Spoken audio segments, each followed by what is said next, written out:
Hi, Rich Carrubba for bowlingball.com.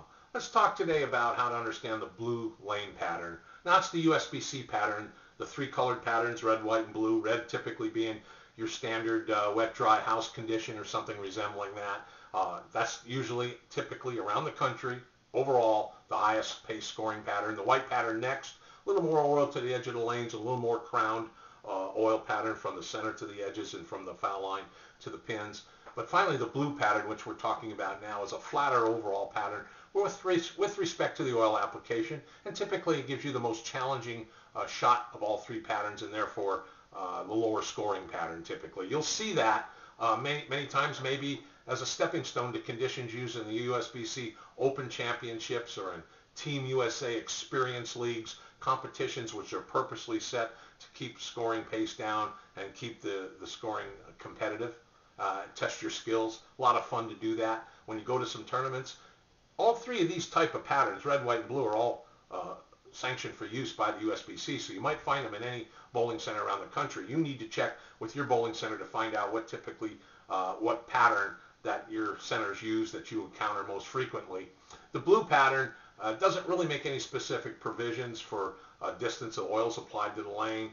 The applications of oil ranges distance ranges could be from 35 to 45 feet, where the lane machine no longer buffs oil into the surface, and where the dry boards begin on the entire back end of the lane.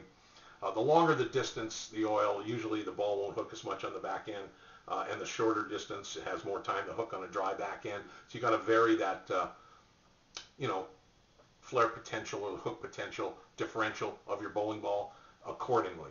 You won't get the forgiveness in the front end of the lane if you miss your target inside of your mark or a little bit outside as much on blue pattern as you will on the white pattern, or certainly on the red pattern. So you got to be a little bit more accurate of a shot maker. You want to really pay attention to good initial alignment to hit the pocket. Try to make sensible adjustments as you move across the lane or pair to pair if you're in competition. And you want to remember that speed control, the loft control, a consistent releasing action with your hand, you as a bowler, regardless if you're a high rev player or an up the boards player, is most important. And you want to pick a bowling ball cover stock that matches that pattern the best you can. That's why it's good to have several bowling balls in your equipment arsenal prepared with different cover surface preparations, different finishes, grit finishes, to change your length control, your skid control. You also want to experiment with layout patterns for balls that react from the mid lane and then again at the break point to the pockets. On that blue pattern, anything that pulls real quickly could surprise you and move out of the pattern and miss the pocket entirely. Hitting the pocket is the number one priority on a blue pattern.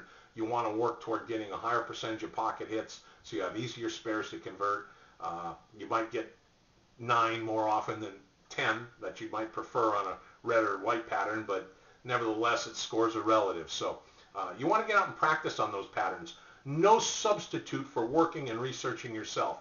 Now, I realize that we could talk about this for an hour, but I hope some of this information about the blue pattern helps you understand it a bit more. We suggest you do some research on bowling balls and get out to the lanes and practice and try to find ways to match up if you see that competitive pattern at local centers near you. Get out and practice. We think that's what will help you the most. Thank you.